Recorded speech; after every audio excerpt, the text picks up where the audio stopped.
Jehanabad Bihar Sharif NH 110 पर milky के समीप स्कूटी सवार को अपराधियों ने लूटा, पीड़ित पहुंचा थाना।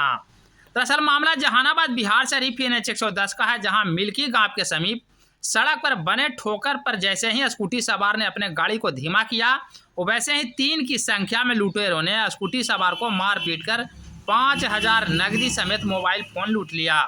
इस संदर्भ में पीड़ित के द्वारा मामले की लिखित शिकायत पुलिस को दी गई है। तत्काल पुलिस शिकायत के आलोक में मामले की जांच में जुटी है। कहाँ आए हैं, क्या हुआ है आपके साथ? अल्ट्राटेक कंपनी से आ रहे थे, मिल्की गांव पर ठोकर के पास 3 आदमी ने छीन लिया। क्या छीन लिया? मोबाइल और 5,000 रुपया। तो पहचानते हैं उसको? पहचानते हैं।